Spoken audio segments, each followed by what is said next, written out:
Hey guys, this is Ed from Mission Ed Possible. Today we're going to go through the Atari 2600 launch titles and we're going to go through and rank each one of the games in a tier list. With me today I got Wyatt, and we played these on a stream the other day, and so now we're going to rank them. So we got Blackjack. Yeah. Yeah, we unfortunately didn't get a chance to play Blackjack on the stream. However, we were able to play it offline to check it out. It's actually pretty cool if you ever want to play it. It actually allows 4 players at once because it uses the paddles. So I thought that was kind of neat. Okay, so we have on the left-hand side is going to be my tier list and the right will be yours. So let's just go through each game just left to right, and we'll pick them. So Air Sea Battle. So I never had Air Sea Battle. I thought it was actually a really, really good game. It also had, first or single player capability, which was nice compared to combat.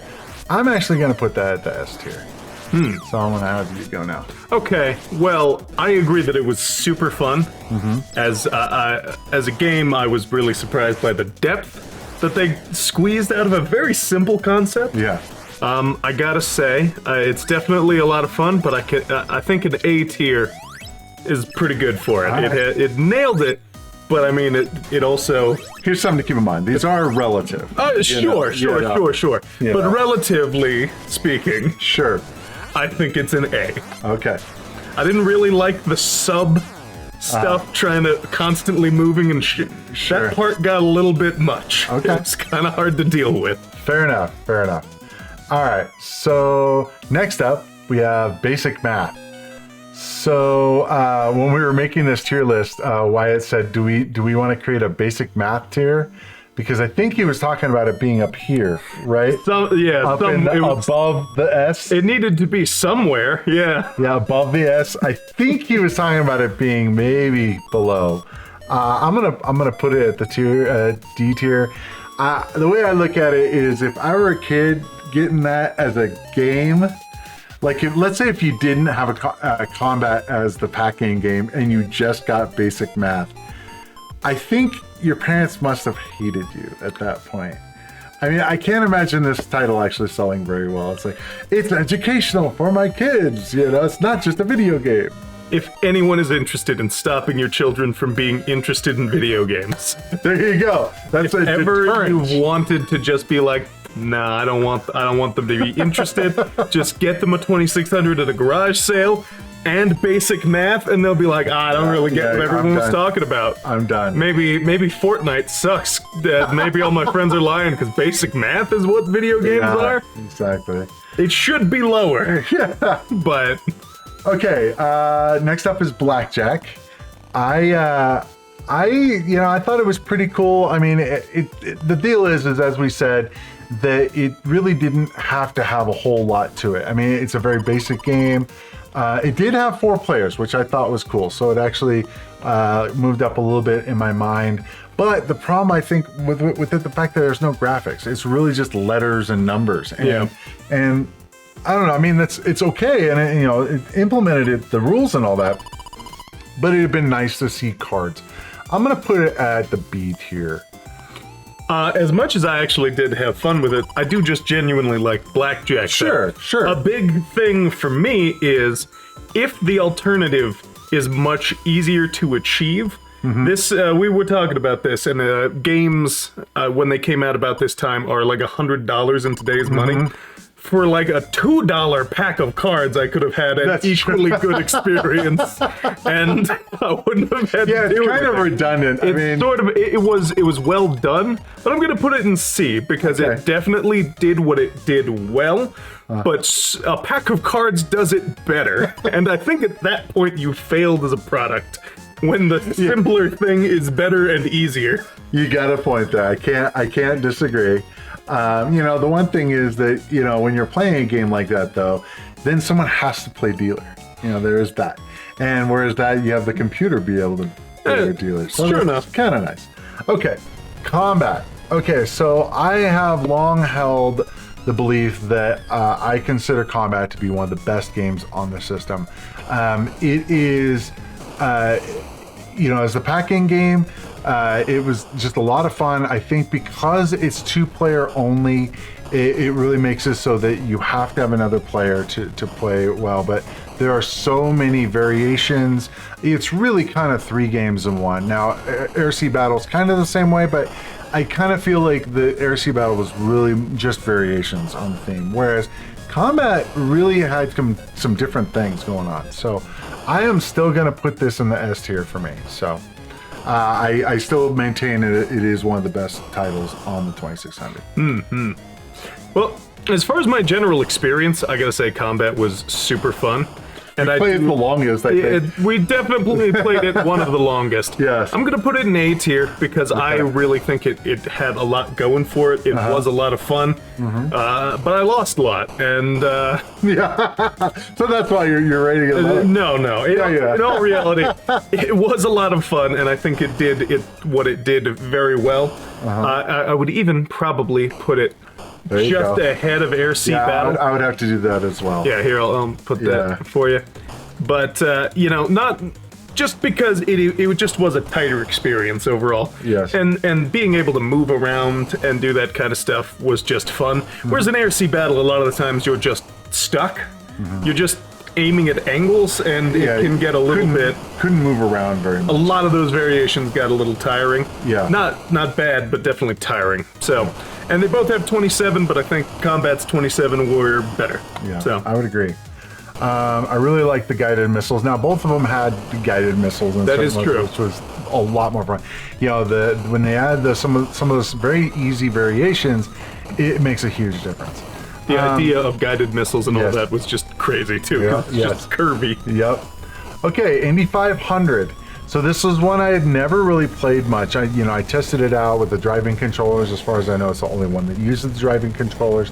But here's the thing: we played a lot of Indy 500, and I'm gonna have to put it in the S tier, but I'm gonna put it above Air Sea Battle. I really liked some of those courses once you got it down. Now, granted, we're using modern controllers instead of paddles or the driving controllers, but it really matters as far as how tight you take those turns, and like the tag mode was a lot of fun. Tag was a lot of fun, and the ice mode that was awesome to me. I've got to say that Indy 500, I'm not even really a huge race fan. I don't play a lot of racing games, but I got to say it was the most fun I had from our playing. Yeah. All the modes were fun. They were all well done for what they were. They had just enough ways to cheese and mess with things. Yeah, that was the thing. You spent like a good 20 minutes trying to cheese. It was a lot of optimizing. There you go, optimizing your route. I was speed running, not cheating. Yeah, it's going around in circles to. Yeah, well, you know what? You could have done better. So okay. That's the thing about it. It was fun to experiment with, see the limitations of the game, but also. They just made it in such a way that playing it standard or playing it, to try and test the limits, both were just really fun. Yeah. I had a lot of fun, and I think I'm still thinking about it even several days later. Okay, next up, Starship. So Starship, I feel like was the one variation of the game where the first part of the game where it's just basically a first-person shooter of you're in a spaceship shooting at the things on the screen. That was kind of neat. I felt like the Lunar Lander one, or Mouse versus Cookie. I don't really know. That was weird. I don't get it. There wasn't a lot of visual there was no feedback. Actual Lunar Lander aspect. It was the whole idea of running away from the other person slower. And even on the mode of it where you were playing, by yourself with the lunar lander or whatever, all you were doing was go here, go here, go here, go. It was like a less interesting snake because you weren't even leaving anything behind you. Yeah, it just didn't work. Yeah, as a mode. For me, I'm gonna put it at C. And when a third of your game is that too. Yeah, I mean, if you just had just the first variation, and just kind of do more. The way they did the variations on the whatever they call it, but the first part of the game, if they would have done better variations, not just two at a time versus one at a time, you know, and the two-player version, which was really lame. The two-player version was like, oh, you just each get half time and then you can compare scores.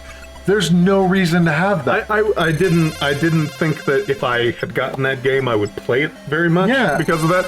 And I would agree that it definitely goes here because what it did right, it did fairly well. Yeah, just that one being an early first-person shooter kind of thing. Yeah. But I gotta say, it is, I think, the progenitor of games trying to do so much that they end up failing overall, where if they had just stuck to the couple things that were decent about the game, it would have been way better. I would have had more fun if I had done less with it, because I kept doing more stuff that they didn't really know how to implement or were implementing just to have 17 modes. Yeah. It's like, you don't need 17 modes. 5 modes would have been fine with a couple of variations. Right. It would have also given you maybe more time to cook those modes to be more interesting. So I really feel like the trying to implement that with multiplayer was just unnecessary. It was fault. The idea of that is faulty in and of itself. Yeah. And so if they would have just done something like you try to get to the end, like in Gyrus or something, trying to get to a planet or trying to have some thing that you're trying to go for rather than time. A goal as opposed to score would have been, I think, more fun. Yeah. All right, Street Racer. So we played Indy 500 and then we played Street Racer, and I felt like Street Racer, while it was cool, like I thought it was interesting how they had cars and they had skiing, and a motorcycle, slaloms. There was some neat stuff with it, but I kind of feel like it was, it kind of felt a little half baked in a lot of ways, and it wasn't as bad as like Starship as far as in that they did better, but it wasn't. I don't feel like I would want to play that anymore. It's kind of like and yes, it's 2-player, but I just didn't feel like it was all that. It didn't give me a good feeling of being, oh, this is awesome, like Indy 500 was. Because you could go up to 4 because it was that was maybe a saving grace. But it wasn't an interesting 4, I don't think. No. I would very much say that Street Racer for me was probably a C tier, because I think Indy 500, being a car game, it did more with half the amount of modes. It squeezed more interest and fun out of that than Street Racer did in nearly double.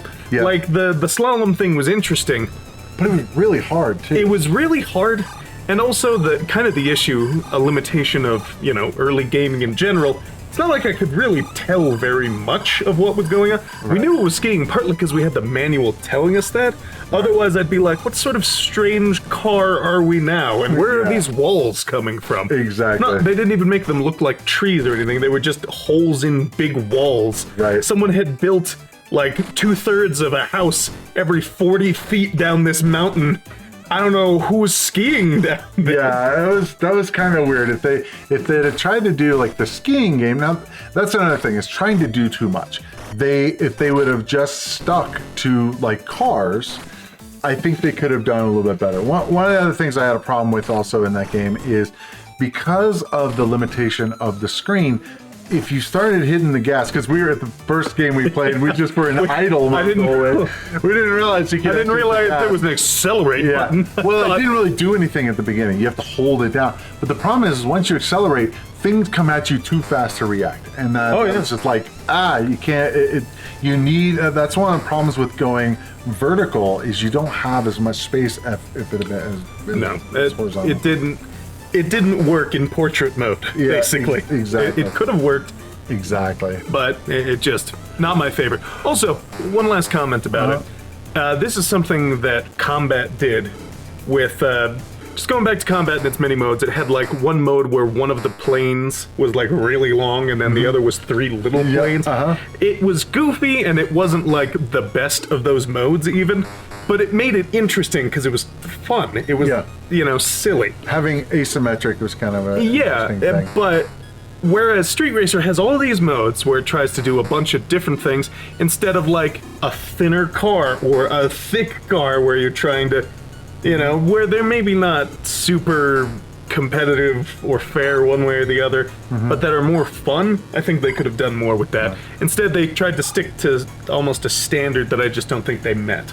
I think if they would have been able to make the cars smaller, if they would have used, here's the thing, hear me out, if they would have used an Indy 500 sized car Sure. and had the tracks going vertical, and you could even do like wavy tracks, that would be huge. That would have been way more You interesting. would have had so much more real estate. It was the lack of. The car was like There half was the so screen. much stuff, but there was not actually a lot of variety. Yeah. Is part of it. Yeah. Things were just either hard or easy, but at the end of the day, I don't know. I Anyway, was just thinking, it's like, ooh, that would be kind of neat. It's like, all right, a two-player racing game that you're side by side, but having variations, or kind of like Spy Hunter in the way. Sure. But if you had a two-player Spy Hunter kind of thing, you can go around. It'd be kind so of for fun. anyone developing for the 2600 out there, And that might be a future idea for a game for one of my tutorial series. there we go. Actually, I will get and then you we'll a put, 2600. we'll Yes. put that on the tier list. There we go. Yeah, put my own game on the tier list. There we yeah. go. Okay, next up is Surround. So Surround is kind of interesting. Somebody made the comment of, where do you think they got the idea for Tron for the light cycle? Yeah, that was. And I'm interesting like, to think hear. about it. This came out in '77. Tron didn't come out until I think '84, something like that. It was Later, early 80s. regardless. Yeah. Yeah. And yeah, it's basically light cycles of Tron, and you're driving around, and it's two-player Snake. You are trying to block the other person. There were some things that was kind of interesting in that you could go diagonal in some of the modes. Yeah, in some modes diagonal, Yeah, in some modes. There was a lot of. It really only needed one mode. I don't really see. I could have seen 2 modes. Yeah, or the 3. speed up was kind of cool. Yeah, But, there were yeah. certain things that were interesting for levels of difficulty, so Yeah. making those modes makes sense. Right. But it did kind of get weird. The erasing was weird. I was just like, this The is art odd. studio. No, yeah, thing. the video graffiti or whatever they call it, and it was like basically an etch a sketch. That was kind of neat, especially you can just drive around and draw. So that was kind of an interesting thing to add into the game to extend it. So that part, I actually kind of feel like that gives it a little bit more. I don't think that it need to have all those variations, but those variations don't detract from what it is. I mean, it is, I consider, a much more unique game than a lot of these other games. I'm actually, for me, this is kind of a B+. I'm going to say it's better than Street Racer. Oof. I'm going to throw it in the A tier. My thing is, would I play this right now? Probably not. But I think they like hit what they the were mark. going for, yeah. I think they hit the mark. I think that having the video graffiti was kind of a nice little bonus. Sure. But it wasn't necessary, but it was kind of neat. I would say, similarly, I'm going to put that in B. I think, so for something like Street Racer, the more they did, the more the cracks in the overall game showed, because it is all the same. So the more that you kind of try to over-iterate on that, the more you see that the whole thing isn't really a super solid thing anyway. But with Surround, it felt like they have a very strong base, and they tried to do something unique with it that doesn't really detract from what you can do with it otherwise. It feels more like they tried something unique. Maybe it worked, maybe it didn't all the way, but it was starting something unique that didn't detract from the rest of the game, unlike some of the ones in like Starship or Street Racer. So I'm gonna say a solid B for it, because it was okay, and it tried something. So I think one of the things that is kind of interesting going through these original launch games, I think originally when they made this game, they had the game select option.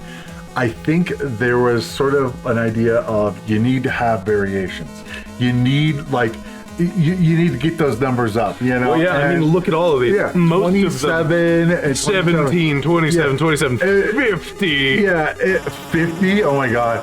Yeah, I felt like they had a quota to make almost. It's like, oh, let's just take this game and put a billion different variations, you know. They had the option for variations, so they felt like they had to use this.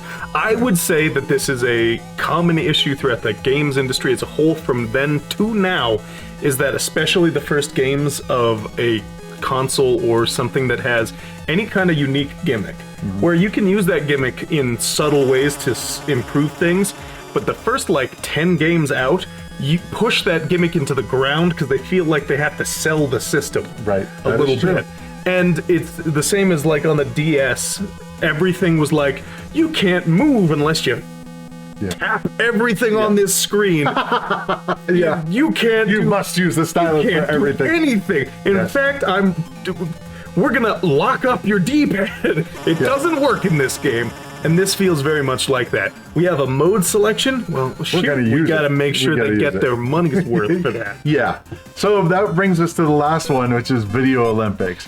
And the Video Olympics, we played it for a good, like, maybe 2 minutes. And basically, it's Pong with 50 variations. But at its heart, it's still Just Pong. And Pong that had a foosball cool. mode, I guess. Yeah, I mean, it was basically like whoever came down, it's like, okay, we need to make Pong, but we need to have 50 variations of the same game. Yeah. And I feel More like paddles. yeah, and I just feel like kind of like that's to the extreme of all the different variations that they had to do. But instead of trying to make it better, they just said different. Yeah, and it's like they're all this way. They're all, it's like, okay, why not do it a different way or try to do it? I mean, calling it Video Olympics is kind of sort of makes it feel like it's supposed to be something else. yeah, kind of like decathlon or something, like where you actually have events and you have all these things. It's not Or Olympics. multiple sports. Yeah, I Not just. yeah. I mean, it's just like it's Super Pong. I guess you get tennis yeah, and Super Tennis. I don't know. sort of soccer, maybe, Yeah, when there's ish, multiple. but- The theming doesn't work, Yeah, I felt like it was, and you fall down yeah. with the theming. I think it was. And I think you've failed. Yeah, I think that it kind of, it was just kind of phoned in, it seems like. And it was just like, because at this point, when 2600 came out, there were a billion Pong games out there. These were basically plug and play, what we would know as plug and play these days, in that it has one game. And they did have variations, so to be fair, and that may be, in a lot of ways, that may be where the whole idea of variations was born out of. So it makes sense that they would implement it that way. But it would have been kind of nice. One of the issues I had was the fact that it's left and right. Yes, it has a nice long play field. The problem is, though, turning left to go down and turning right to go up or whatever. Kind of counterintuitive. It was weird, and unless you turned your controller or something. I don't really know why they didn't just use the controller up and down. Well, analog. They wanted analog, and that makes sense.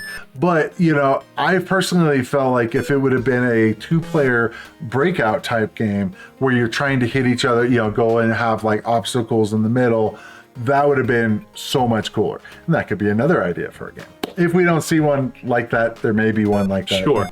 Anyway, I'm going to have to put Video Olympics...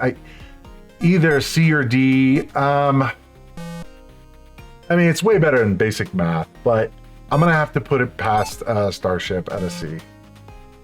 I would agree with the C ranking. I'm gonna put it. I'm actually gonna.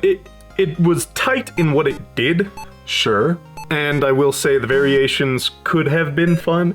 The problem being just that I don't want to go through a million variations. It Yeah. has so many that it's like if one of them was the funnest version of the most enjoyable, funnest version of Pong that has ever been created, I'm not gonna find it because it's in the middle of 50, like, no, me? No.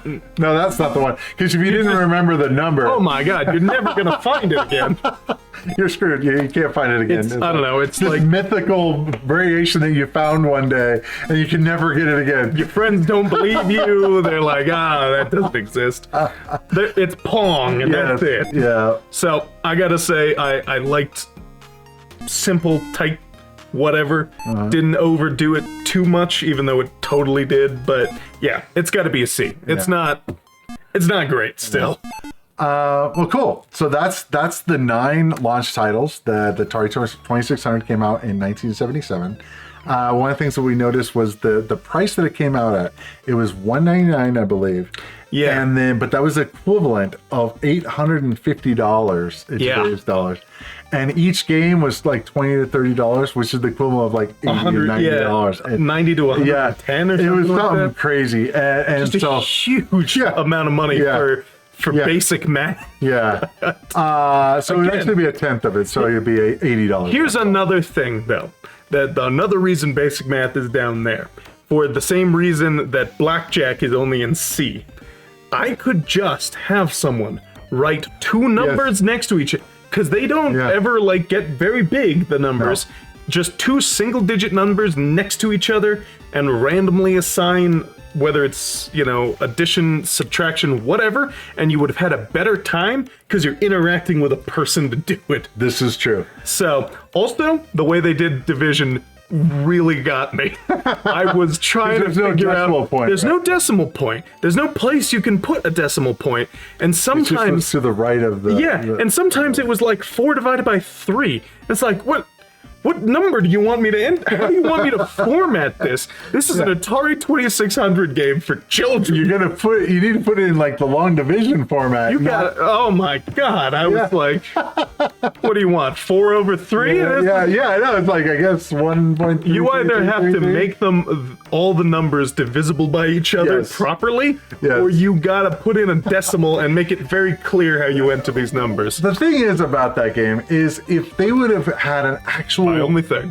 fun part of it. If they'd have had anything in there to make it a game versus just going through your... There's no score, really. Yeah, mean, and there was a score, but... It's one you got at the end, too. Yeah, but it was just like number you get right, number you get wrong. There's no feedback. Yeah. It's not a game. Yeah, that's the thing. It's more of an activity, and it's not a very good one. At that. Yeah. I didn't like doing that activity when I was in school. What makes you think I'm going to do it on the computer? I come home and my parents have spent all the rent money on basic math. Son, we want you to be an engineer, so we need you to be good at math. We've labored for hours at the factories. We've brought this here for you. Basic math, we love you so much. And it's like, oh man. It's like you open that on Christmas morning and you like, when you get a gift, you always want to be like, oh, thanks. You have to be polite. You don't want to be like, oh, thanks. Don't worry, son. Your father won't eat for a few weeks. I got you a game. I know you love your games. Video games. I'm here for you, son. Yes. I'm here for you. It's like, oh man. We could have got you Indy 500. We decided to get you basic math. We know you're so smart, and we just know you can prove it through this score-based game. Yes. Of basic math. Yes. Whoop-de-doo. All right, guys. I think that's it for today. Thanks for joining me, Wyatt. And we'll see you guys in the next video. And as usual, see you in the next adventure. Take care. Catchphrase. Thanks for watching. If you enjoyed the video, be sure to hit the like button. If you'd like to see more of this kind of content, be sure to hit the subscribe button and ring the bell. I post new videos all the time and I wouldn't want you to miss any. If you'd like to see more of this series, be sure to click up here. And if you'd like to see something else, be sure to click up here.